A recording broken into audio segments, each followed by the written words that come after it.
Hello students. In previous video we started the history chapter 7 tribes, nomads and settled communities where we studied about the Varna system, tribal society and different tribal groups. Today we start the life of the nomads. अब nomads जो बंजारे हैं उनकी ज़िंदगी या life कैसी थी? The Banjaras are nomadic tribes who keep cattle, trade in salt and transport goods. Banjara एक नोमाडिक tribes है. नोमाडिक मतलब खाना बदोश या इधर उधर विचरण करने वाली एक ट्राइब है जो कि कैटल्स रखती थी, सॉल्ट में ट्रेड करती, व्यापार करती और transport goods. Their habit of living in isolated groups away from the others are characteristics of their nomadic days still presents. मतलब इनकी जो हैबिट है, इनकी जो आदत है वो जीने की, वो आइसोलेटेड ग्रुप्स के रूप में रहने की है और इनकी ये जो विशेषता है नोमाडिक डेज की जो है वो आज भी प्रेजेंट है. The Banjaras have now experienced rapid changes and their traditional customs, practice and institution are undergoing transformation. अब जो इनकी लाइफ है उसमें काफ़ी चेंजेस आ रहे हैं, उनमें बहुत सारे बदलाव आ रहे हैं, चाहे उनके परंपराओं में हो, रीति रिवाजों में हो, उनके कार्य की जो करने के तरीके हों, उनमें बदलाव आ रहे हैं.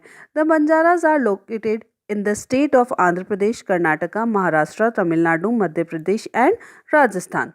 The Banjaras are known by a variety of names. They are called Barupia, Gypsy, Banjori, Labana, etc.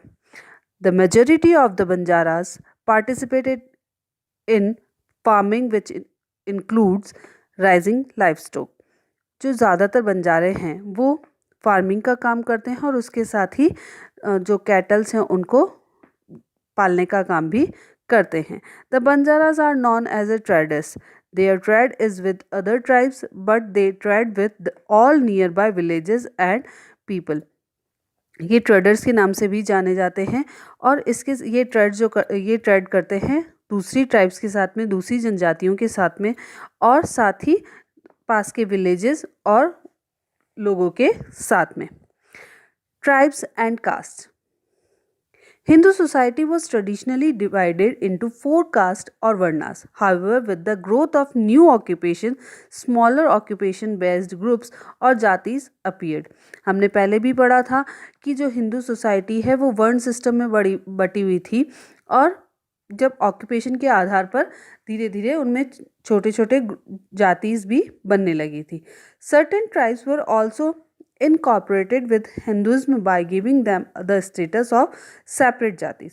कुछ दूसरी जो ट्राइब्स थी वो भी हिंदुज़्म में मिलने लगी और उनको सेपरेट जाति का नाम दिया गया, सेपरेट जाति के रूप में पहचाना जाने लगा. Groups looking for social mobility were also a reason for the certain creation of जातिस. जातिस के क्रिएशन का या बनने का कारण सोशल मोबिलिटी भी था जिसमें एक जगह से दूसरी जगह वो जाते थे. Lower caste with which wanted to enhance their social status moved to new urban centers where notion of caste were less rigid.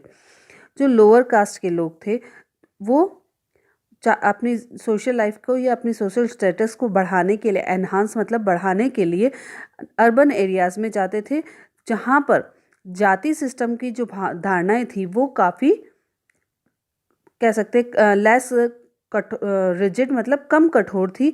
वहाँ पर इतनी काफ़ी फ्लेक्सिबिलिटी थी उनके उस विचारधारा में. कास्ट सिस्टम की जो विचारधारा थी उसमें फ्लेक्सिबिलिटी थी अर्बन एरियाज़ में, मतलब शहरी क्षेत्रों में. The medieval period was there for a time और changes in the caste structure. Medieval period वो टाइम था जबकि कास्ट स्ट्रक्चर में, जो कि 4 वर्ण सिस्टम में बटा हुआ था और छोटी छोटी जातियों में बटा हुआ था, उसमें चेंजेस आने शुरू हो गए थे. The tribal social system have traditionally remained outside the fold of the caste system in India.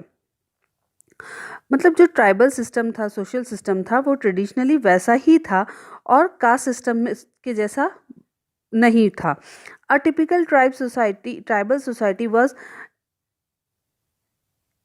एग्रेटेरियन with the tribal chief being a first among equals. पक्षपात विहीन मतलब जो ट्राइबल सोसाइटी थी वो पक्षपात विहीन थी और उसमें जो चीफ होता था वो उन सभी में बड़ा होता था बस. Large tribes like a Gonds and the Jats are made up of clan with their groups. जो लार्ज बड़ी बड़ी ट्राइब्स थी वो गोंड्स और जाट, जैसे कि गोंड्स और जाट्स जो ट्राइब्स थी वो अलग अलग वंशों में क्लेन्स में बटी हुई थी या क्लेन से बनी हुई थी. Sometimes clans of the tribe may also take up certain specific function like the priestly clan of the Ahoms. कभी कभी जो क्लेन्स होती थी उस ट्राइब्स की वो कुछ स्पेशल काम भी करती थी और उनको उसी के नाम से जाना जाता था. जैसे प्रिस्टली क्लेन मतलब पुजारी संबंधी काम करने वाली क्लेन जो कि अहोम में थी. With the passes of time certain tribes came to be influenced by the social stratification of the caste system. जैसे जैसे समय बीतता गया कुछ ट्राइब्स जो है वो सोशल स्ट्रैटिफिकेशन मतलब सामाजिक जो विभक्तिकरण है, समाज जो बटा हुआ था वर्गों में, अलग अलग वर्णों में, उससे प्रभावित होने लगे, कास्ट सिस्टम के अकॉर्डिंग प्रभावित होने लगे थे. The highly centralize state of the Gonds and Ahoms also reflected a stratified society. जो सेंट्रलाइज स्टेट से जो कि जहाँ पर गोंड्स और अहोम्स ट्राइबल सोसाइटी रहती थी वो इस वर्गीकृत सोसाइटी से काफ़ी प्रभावित हुए, मतलब उस कास्ट सिस्टम से वो काफ़ी प्रभावित हुए थे. Greater interaction with the materiality richer empire made an impact. और बहुत ज़्यादा इंट्रैक्शन से बहुत ज़्यादा उनके मेल मिलाप की वजह से वास्तव में ये जो रिचर एम्पायर से गोंड्स और अहम्स के वो इससे काफ़ी प्रभावित है. The ruler and the people adopted certain Brahmanical beliefs and practices. और उनके जो रूलर्स थे, जो पीपल्स थे, वो ब्राह्मणों के द्वारा जो बनाए गए बिलीव थी, धारणाएं थी उन और प्रैक्टिस थी उनको अडॉप्ट करने लगे, उनको मानने लगे, मतलब कि वो वर्ण सिस्टम को अडॉप्ट करने लगे थे. The medieval period saw greater interaction between the caste based society and the tribal groups. Medieval period में कास्ट बेस्ड सोसाइटी जो थी और ट्राइबल सोसाइटी जो थी उनमें काफ़ी इंट्रैक्शन देखने को मिला था. Both had a effect on each other. और इसका प्रभाव दोनों ही पर पड़ा था. While some tribes continue with their isolated way of life, other took to agriculture and became assimilated in varna based society. जहाँ कुछ सोसाइटी वैसी की वैसी रही थी, ट्राइबल सोसाइटी वैसी ही रही थी, आइसोलेटेड वे में ही रही थी, जिन पे वर्ण सिस्टम का कोई प्रभाव नहीं पड़ा था. वहीं कुछ ट्राइबल सोसाइटी जो थी वो एग्रीकल्चर करने लगे थे और जो वर्ण बेस्ड सोसाइटी थी उसमें मिलने लग गए थे. Tribal ideas of egalitarianism were reflected in social movements towards greater equality. इगलिटरियनिज्म का मतलब होता है पक्षपात. तो ट्राइबल आइडियाज जो थे वो जो कि बिना पक्षपात के थे are reflected in social movement towards greater equality. और वो ग्रेटर इक्वलिटी की तरफ बढ़ने लगे थे. तो मतलब जहाँ पर ट्राइबल सोसाइटी में वर्ण सिस्टम का प्रभाव देखने पर मिला था, वहीं जो वर्ण सिस्टम की सोसाइटी थी उनमें ट्राइबल आइडियाज़ को अडॉप्ट किया गया था, जहाँ पर पक्षपात के बिना भी काम किया जाता था. Case study. यहाँ हम गोंड्स और अहोम्स के बारे में देखेंगे. The Gonds were a tribal group which lived in forest और central India and Chhattisgarh. The Gonds become rich and powerful because the region in which they lived was rich in precious metal and forest product. Gonds जो थे, जो tribal group था वो काफ़ी rich था क्योंकि वो जहाँ रहते थे वो प्रीशियस मेटल और फॉरेस्ट से भरपूर था. The Gonds were especially skilled in capturing and training elephants. Gond जाति जो थी वो एलिफेंट को कुशल बनाने में, उनको पकड़ने में और ट्रेनिंग देने में काफ़ी कुशल थी. As a result the Gonds become powerful and set up a large Gond kingdom in 15th century called Garha Katanga. The Gonds improve their social status of marrying into Rajput family. इन्होंने अपनी जो सोशल स्टेटस था, सामाजिक स्तर था, उसको भी बढ़ाया था राजपूत फैमिली में शादियां करवाकर. Through the Gonds successfully resisted invasion और बाय नेबरिंग किंगडम। और जो गोंड्स थे उन्होंने बहुत अच्छी तरीके से अपने जो नेबरिंग किंगडम थे उनके विरोध करके, उनका जो आक्रमण था उसका विरोध कर कर अपने आप को शक्तिशाली भी बनाया था। They were finally defeated by the powerful army of the Mughal emperor. It was the tribal queen named Rani Durgavati who put up the brave resistance when the Mughal force attacked on Graikatanga. Rani Durgavati उस समय उनकी रानी थी जब मुगलों ने उन पर आक्रमण किया था। She led the Gonds in the battle and when she was defeated, she preferred to die rather than surrender to her enemy. और जब उनकी बैटल हुई और वो हारने लगे तो उन्होंने मृत्यु को पसंद किया सरेंडर आर्मी के सामने, एनिमी के सामने सरेंडर करने की जगह। The example of Gond kingdom showed that if resources are mobilised the tribe too can assert their independence. और गॉन्ड किंगडम ये हमें बताता है, ये एक ऐसा एग्जाम्पल है कि अगर आपके पास रिसोर्सेज हैं, आप युद्ध के लिए तैयार हैं, तो आप अपनी इंडिपेंडेंस को बरकरार रख सकते हैं। The Ahoms. The Ahoms were the powerful tribe that ruled a kingdom in present-day Assam for nearly 600 years. Originally part of the Chinese Thai tribe that migrated to Myanmar. ये originally Chinese Thai tribe है और they moved into the Brahmaputra Valley in the 18th century. The first Ahom ruler Sukpa established his capital in Charaidiu near the present-day Sahib Sagar. Over the next 3 centuries, the Ahoms increased their dominance over the large area. लगभग 3 century तक Ahoms ने अपना उस पर अधिकार बनाए रखा। The Ahoms were involved in several battles with the Mughals, who were intent on expanding the frontiers of their empire. Intent मतलब इरादा रखना और फ्रंटियर्स मतलब सीमाओं को। मुगल से उनके कई बार बैटल्स हुई थी जो कि इरादा रखते थे अपने सीमाओं के विस्तार में। The Mughals were also interested in the rich natural resources of the Assam valley which abounded in elephant and aromatic plants. Mughals जो थे वो उसके रिच रिसोर्सेज के साथ साथ में एलिफेंट, जो उसके एरिया में एलिफेंट्स और एरोमेटिक प्लांट्स थे, मतलब खुशबूदार जो प्लांट्स थे, उससे भी वो काफ़ी प्रभावित थे, इसलिए वो उसमें भी अपनी इंटरेस्ट रखते थे। The Mughals first attack the Ahoms in 1615। They were rapidly defeated. Mughals ने सबसे पहले 1615 में अटैक किया था और वो बराबर हारते गए थे। Then in the 1662 Mir Jumla the Mughal viceroy of Bengal under the Aurangzeb led an expedition against the Ahoms. 1615 से वो आक्रमण कर रहे थे, लेकिन 1662 में मीर जुमला ने उस पर आक्रमण किया था औरंगजेब की नेतृत्व में। उस समय औरंगजेब मुगलों के शासक थे। उन्होंने अहोम्स पर आक्रमण किया था। The Ahom capital was at Gargaon fell and the king Jayadhwaj Singha fled to the hills. उस समय उनकी जो कैपिटल थी ग्रेगांव, वो हार गए थे और उनका जो राजा थे वो हिल्स में भाग गए थे या छुप गए थे। But the Mughals army troubled greatly in by the monsoon, malaria and dysentery started retreating.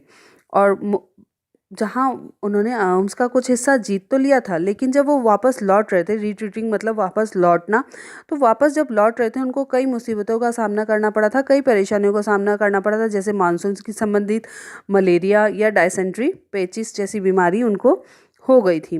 Mir जुमला impose A humiliating treaty on the Ahoms. बहुत कह सकते हैं उत्पीड़न वाली ट्रीटी, संधि उनके साथ की थी, उनको परेशान करने वाली संधि उन्होंने की थी। They led to cede the western half of their kingdom from the Guwahati to the Manas river to the Mughals। उन्होंने सेड मतलब देना, मतलब उन्होंने उस पर जो संधि की थी उसमें ये कहा था कि अहोम्स को अपना जो आधा पार्ट है वेस्टर्न हाफ वो मुगल्स को देना होगा, जो कि Guwahati to the Manas rivers का जो एरिया है वो उनको मुगल्स को देना होगा। But in 1671 the Ahoms led by commander in chief Lachit Barpukha Khan defeated the Mughals at battle of Saraighat fought around the present day Guwahati. लेकिन जहाँ 62 में वो हार गए थे, वहीं 71 में उनका जो अहोम्स के कमांडर इन चीफ थे, उन्होंने मुगल्स को हरा दिया था और उन्होंने वो सारा area, all the territory that had been ceded were the recovered, वो सारा एरिया जो उन्होंने उनको दिया था वो वापस से उन्होंने रिकवर कर लिया था। The final conflict between the two powers took place at the battle of Itakhuli in 1682. The Manas River remained the western boundary of Ahom kingdom till the coming of the British in 1826. लेकिन उनकी जो मानस river वाली जो boundary थी वो वहाँ तक उनका शासन बरकरार था 1826 तक, जब तक कि ब्रिटिश नहीं आए थे। Society, religion and culture of Ahoms. Ahoms की सोसाइटी कैसी थी, उनका धर्म और उनके कल्चर क्या था, उसके बारे में देखते हैं। The Ahoms had brought with them Thai culture. जब अहोम्स अपने से आए थे तो उनके साथ थाई कल्चर लेके आए थे, थाई बिलीव्स को लेके आए थे, other practices to Assam. They possessed a rich treasure of literature written in the ancient Thai script. वो जब आए थे तो उनके पास रिच लिटरेचर था एंशिएंट थाई स्क्रिप्ट में लिखा हुआ। At first the Ahoms spoke the Thai language. Starting में वो थाई लैंग्वेजेस बोलते थे। Followed their traditional religion. साथ में उनके ट्रेडिशनल रिलीजन्स जो उनके धर्म थे उनकी भी वो पालना करते थे। Over time however the Assamese language was adopted as the official language of the state. पर धीरे धीरे उन्होंने आसामी लैंग्वेज को अपनी ऑफिशियल लैंग्वेज के रूप में स्वीकार कर लिया था। द रूलर एंड द राजमंत्रीज और the senior minister started following the Hinduism. जहाँ वो थाई लैंग्वेज कल्चर को मानते थे, लेकिन धीरे धीरे जो वहाँ के रूलर्स थे, राजमंत्रीज थे, सीनियर मिनिस्टर्स थे, वो हिंदुइज्म को अपनाने लगे थे। The rest of the people however continued to worship tribal gods. लेकिन जो दूसरे लोग थे वो अभी भी ट्राइबल गॉड्स को की पूजा करते थे। The Thai Ahoms do not speak the Thai language today. आज थाई अहोम्स जो हैं वो थाई लैंग्वेज नहीं बोलते हैं, लेकिन उनके जो पुजारी हैं कॉल्ड माओ, जिनको माओ कहा जाता है, perform all the ritual in that language. लेकिन वो जितने भी रीति रिवाज करते हैं, अपने जो काम करते हैं, वो थाई लैंग्वेज में ही करते हैं। The Ahoms also possess a vast collection of Assamese literature in the form of astrological texts, folk tales, stories, form of jatakas, etc. जो अहोम्स हैं उनके पास बहुत सारे आसामीज़ लिटरेचर का कलेक्शन है, जिसमें कि एस्ट्रोलॉजिकल टेक्स्ट जैसे कि ज्योतिष विज्ञान या फिर यूँ कहें खगोल शास्त्र की संबंधित जो टेक्स्ट हैं वो, लोक कथाओं से संबंधित, कहानियों से संबंधित कई लिटरेचर उनके पास हैं। The Ahoms maintain detail chronicles और records of their times. Ahom जो हैं जो इतिहास और उसके इतिहास का रिकॉर्ड वो रखते हैं। Their records were called Buranjis. उनके रिकॉर्ड को बुरंजिस कहा जाता है। And are an excellent source of information about Ahom society, history and culture. जो बुरंजिस है वो अहोम्स का जो कह सकते हैं कि अहोम्स की सोसाइटी के बारे में, उनके इतिहास के बारे में जानने का एक अच्छा सोर्स है। Administration. The Ahoms followed A Fairlie democratic system of monarchy. Ahoms जो हैं वो डेमोक्रेटिक सिस्टम ऑफ मोनार्की, मतलब कि जो राजा का शासन होता था, लेकिन राजा का चुनने का अधिकार जो होता था वहाँ की लोगों को होता था। The king was appointed with the approval of Patra ministers और मंत्रीज। If no acceptable candidate was found the kingdom would have no ruler. अगर उनको कोई ऐसा कैंडिडेट नहीं मिलता जो किंगडम चला सके तो किंगडम बिना रूलर के ही रहता था। This happen 3 times in the 14th century CE। ऐसा लगभग 3 बार हुआ था 14th सेंचुरी में। People of the all tribes and religions were part of the administration of the kingdom. वहाँ के लोग, सभी ट्राइब्स के लोग और धर्म के लोग उनके एडमिनिस्ट्रेशन के पार्ट हुआ करते थे। उनके किंगडम का जो एडमिनिस्ट्रेशन होता था उसके वो पार्ट हुआ करते थे। तो it's the chapter and we read about the Gonds and Ahoms. Hope you understand the chapter, so do the exercise and question answer. Okay, thank you.